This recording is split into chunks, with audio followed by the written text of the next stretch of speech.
Hi guys, another day, another vlog, another video. So, samahan niyo ako dahil ako ay magluluto ng tinola, which is dinner. For today's dinner, ayun. So, meron tayong tanglad, meron tayong of course manok, it's frozen, palalambutin pa natin. And then, meron tayong dalawang sili na sobrang laki. Ang OA sa laki. And, of course, yun tayong luya. And hindi mawawala ang ating nag-iisang sayote. And cubes, chicken cubes. So guys, for today, dahil magluluto ako, trip ko lang, hindi joke. So guys, maggagayat tayo ng gulay, which is itong nag-iisang sayote. Actually, dapat malunggay to. Maglalagay din ako ng malunggay. Pero, wag na kasi isang beses naman siya ginagamit yung malunggay, which is nasasayang. Kasi nakailang bili na ako before. Then, nasisira lang sa ref. Kaya sabi ko, so, ayun. Hindi na ako bumili kasi nga, nasisira lang naman. Kaya, okay naman na sayote na lang. Yun nga lang kasi mahal nito. But it's okay.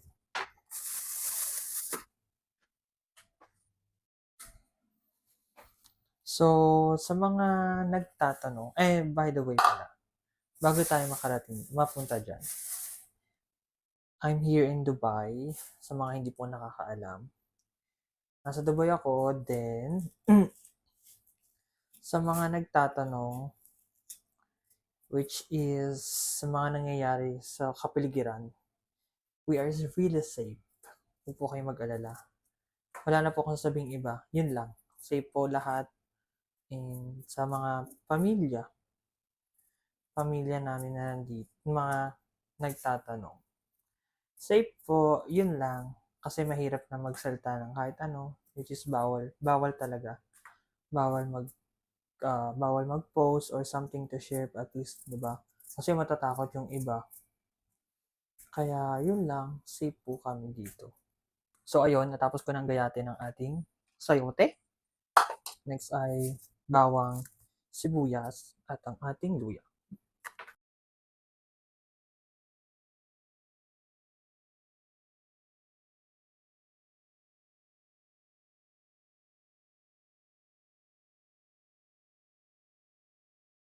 So guys, after a few minutes, nakagayat na tayo ng bawang, sibuyas, luya, and manok, syempre. Then, after this one, magigisa tayo. So, ito ang ating mahiwagang lutuan. Paiinitin lang natin siya, then lalagyan natin siya mantika, syempre. So, pinapainit lang natin to, then lalagyan natin siya mantika. Syempre, hindi tayo magsasayang ng ibang mantika. Meron tayong alternative, which is, anong alternative? Bobo. So guys, lalagyan ko na siya ng mantika, which is itong used oil. Pero malinis naman siya kasi pinagpituhan ko na siya ng fries last night.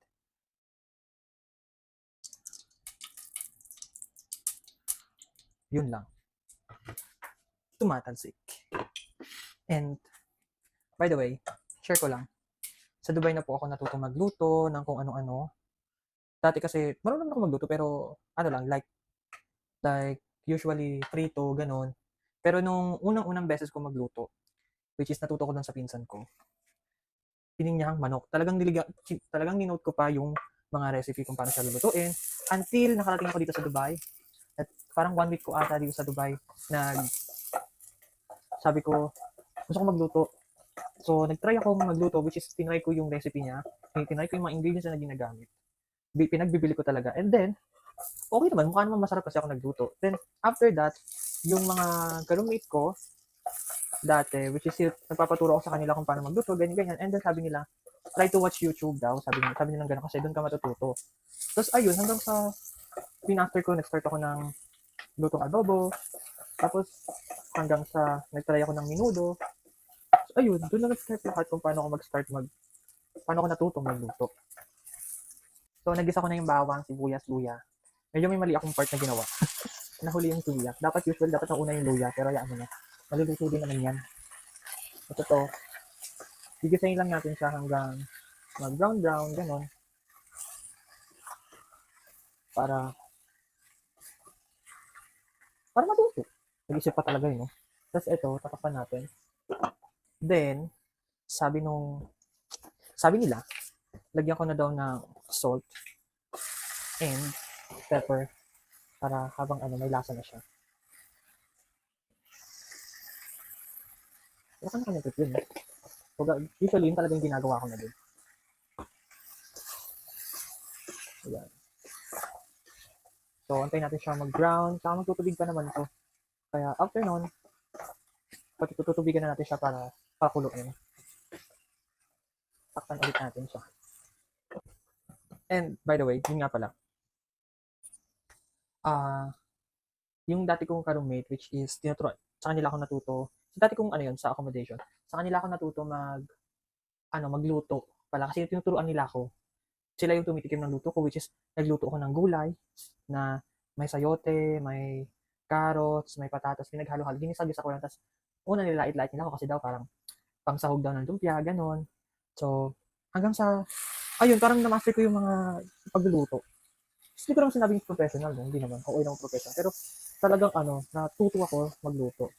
Which is yun nga ang sabi nga nila. Matututo kapag mag-isa ka sa buhay. Which is, natuto ako dito. Kasi nga, mag-isa nga lang ako sa Dubai. So, ito na nga ang ating tubig. Ayan na. Nagtubig na siya and nag-brown na din. So, pwede ko mapapakita sa inyo yung ganyang camera. So, ayan. Nag-brown na siya, then nagtubig na. After that, lalagyan na natin ng tubig. Which is I'm not using pinakuloang tubig. Actually, ganun ginagawa nila eh. Nagpapakulo sila ng tubig. Pero ako ito lang. Tapos, kukulo din naman yan. At di sasabay na rin yung manok. Kanya-kanyang trip lang yun. So, pakukuloyin lang natin siya. Then, after nun, lalagyan na natin yung sayote. So, ayun, kumukulo na siya. And, nalagay na natin yung tanglad. Pakukuloyin lang natin ng gusto para lumambot yung manok. Kasi yung sayote, saglit lang naman din ito saglit lang siya saglit lang siya lumambot. So, mamaya natin siya ilagay. Lalagyan ko na siya ng Knorr cubes. And where's our Knorr cubes? Para hindi na natin siya lalagyan ng magic sarap. Kasi, sobrang alat na nun. Pag nilagyan pa ng Knorr cubes, nilagyan pa ng magic sarap.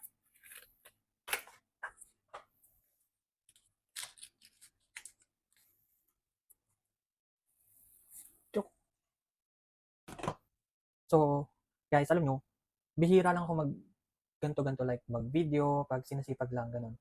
Ewan ko, pag sumipa yung isip ko na, ay, gusto ko mag-video.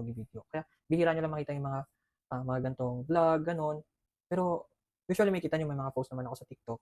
Pero, ewan, minsan kasi parang nakakahiya na mag-post pero ewan, kakapalan na kasi ng mukha ngayon eh.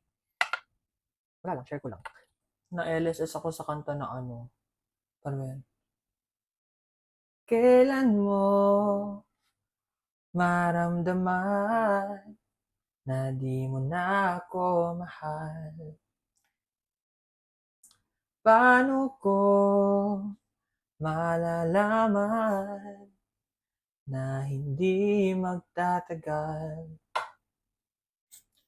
Ako kamis ko actually, mahilig naman ako kumanta. Share ko lang din. Mahilig ako kumanta and hindi naman ako ganun kagalingan pero mahilig ako kumanta. Yun nga lang, actually dapat nung nakaraan mag-video okay ako. Yan nga lang kasi, may nangyari. May malikot na kamay kaming ka-roommate. At hindi namin alam kung sino. Which is nawala yung speaker namin na binili namin na ginamit namin last December nung New Year and Christmas. Tapos, tapos biglang after ng vacation, bago pala kami mag-vacation, nag parang nakalimutan namin ipasok sa kwarto. Then, after nun, pagbalik namin, bigla siyang parang biglang pumasok sa utak ko na, ay kailangan ko ng speaker kasi gusto kong magpatugtog, gano'n, gusto kong kumanta. Suddenly, hindi na namin siya makita. Tapos yung ka-roommate namin na isa, nakita niya pa yun. Tapos hindi na siya tapos nung pinapa-check namin sa CCTV, wala na, hindi na siya makita talaga.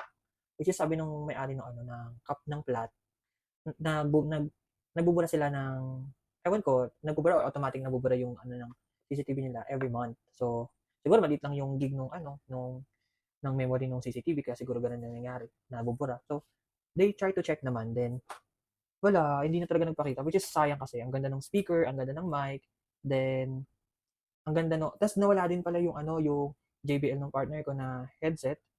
Sayang. Na-experience niyo rin ba yun? May ganun kayong ka-roommate na hindi medyo may pagkamalikot yung kamay. Ang galing no? Anyway, it's only a speaker. Maybe she wants or he wants magkaroon ng ganon. Kaya hinayaan na lang namin.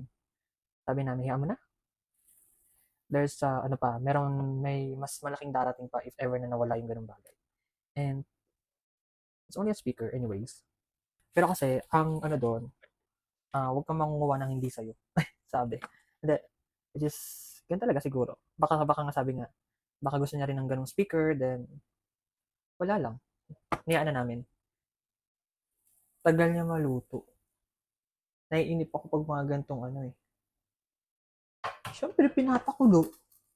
Parang tanga. Pinakulo ang bang gumanon lang. Luto na. Hindi ka nag-iisip. Alam niyo ba? Parang na-experience pa. Hindi na-experience. Which is, ganun pala yung mga content creator na yung mga YouTuber or vlogger na ang hirap pala mag-isip ng content minsan. Parang, like now, parang may gagawin, like, nagluto ako today, parang sinishare ko sa inyo kung ano niluluto ko, kung ano ginagawa ko. Ganun pala. Tapos, after that, kinabukasan kung wala kang gagawin, wala kang video. Ganun. Parang walang utak, hindi, nawala na naman. Ayun nga, parang, ang hirap pala mag-isip ng mga gantong content. Pero yung iba nakikita ko sa TikTok, ang easy-easy sa kanila. Kasi, like, parang, lang, kung ano yung ginagawa nila everyday, paano naman ako? Ginagawa ko everyday, nasa trabaho. Tapos, pag uwi ko, bibidyo ko, luluto, ganun. Pwede bang gawin ko ng content yung pagtulog? Pwede ba yun? So, ayun, kumukulo na siya. Hindi na ako ewan ko ba? Confident naman ako sa pagluluto ko kaya hindi ko na siya tinitikman. As long as na may nor cubes, may asin, and may pepper, it's enough. Pero, wait lang. Siyempre hindi ko kinakalimutan ng ating patis. Atim. Parang amoy Yan lang. Dagdag lasa. Guys, ganito ako magluto, wag niyo akong ibabash. This is how I cook. Kanya-kanya tayong luto, kanya-kanya tayong diskarte. Then, after nyan, kumukulo na siya. Siyempre, ilalagay din natin ang sayote. Sabay na natin sa paglambot ng manok. Okay, nahugasan ko ito. Baka sabihin hindi ko hinugasan. Hinugasan.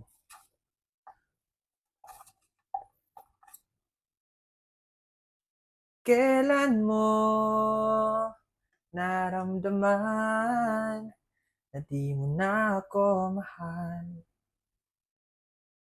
Paano ko malalaman na hindi magtatagal na LSS na nga? So, ilalagay na rin natin ang ating sili para masabay na sa ating pagkulo. Laki ng sili, no? Wala lang. So, ayun. Pakuluin natin siya hanggang siya maluto. Tapos, yun na, tapos na. Then, pakita ko sa inyo kung ano itsura niya after na maluto. Wala, papakita ko lang. So, that's it guys. Hindi ko siyang papakita sa inyo kung ano yung finished product ko. Basta, naluto ko na siya, yun na yun. Then, nakapagsaing na rin ako. And I would like, thank you for watching. And if you like my video, please share. or follow my TikTok or my YouTube channel. Yes, I have YouTube channel. I'm posting kung ano-ano lang, same like this, yung mga video na ganito. So, yun lang. Bye!